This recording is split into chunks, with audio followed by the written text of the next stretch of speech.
Les vraies voix Sud Radio, ça fait du clic sur les réseaux sociaux. Et Félix Mathieu, bonsoir, et c'en est fini pour la proposition de loi d'Aymeric Caron sur l'interdiction de la corrida. Elle a été rejetée tout à l'heure en commission des lois à l'Assemblée nationale. Oui, techniquement, la proposition d'Aymeric Caron n'a pas été soumise au vote pour le moment, en tout cas, puisque en commission des lois, le RN ainsi qu'LR ont proposé des amendements pour supprimer l'article unique présenté par Aymeric Caron. Bien, je mets donc aux voix ces amendements de suppression. Qui vote pour? Qui vote contre? Les amendements sont adoptés et l'article est supprimé.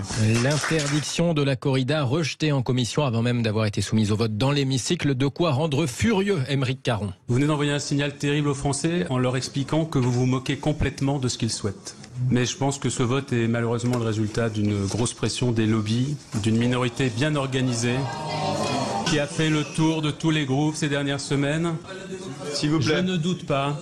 La démocratie, justement, je pense qu'elle est en jeu. Quand 8 à 9 Français sur 10 aujourd'hui réclament la fin de la corrida et que vous ne les entendez pas, je pense que c'est vous qui avez un problème avec la démocratie. Le député écologiste et antispéciste espère tout de même que l'Assemblée nationale puisse à l'avenir adopter l'interdiction de la corrida en séance publique, cette fois, en tout cas parmi les réactions.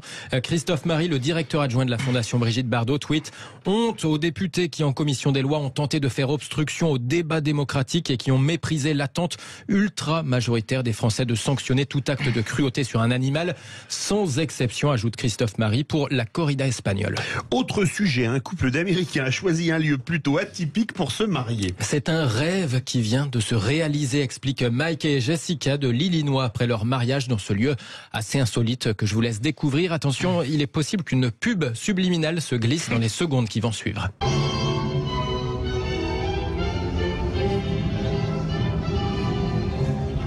Aldi, place aux nouveaux consommateurs.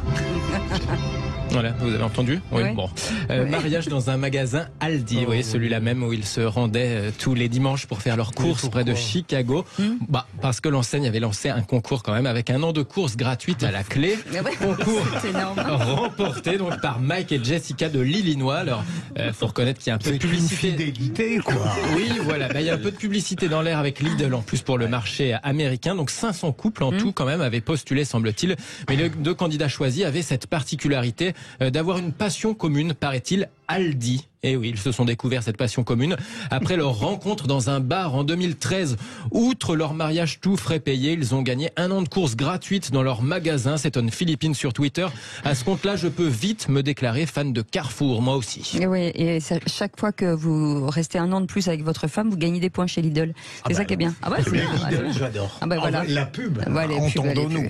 Elle est assez marrante. Allez, on repart sur un sujet plus sérieux. Cette fois en France, les dérapages sur Twitter d'un député Rassemblement National qui a été recadré même par Marine Le Pen. Oui, en cause 2 tweets publiés il y a quelques jours par le député RN du Tarn, Frédéric Cabrolier.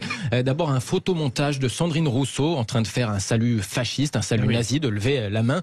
Et puis un autre tweet sur le député LFI Carlos Martins Bilongo, cette fois, sur lequel on pouvait lire: pour monter à l'arbre de l'antiracisme, il faut avoir les fesses propres. Dans la foulée, après ces 2 tweets, Marine Le Pen l'a sévèrement réprimandée. Selon la dépêche du Midi, elle m'a clairement rappelé qu'elle ne voulait pas de ça chez les députés RN, confie le principal intéressé. Je n'aurais jamais pensé, dit-il, que ces tweets prendraient une telle ampleur. Je suis d'une génération qui ne comprend pas qu'on puisse être aussi vite dépassé par Internet.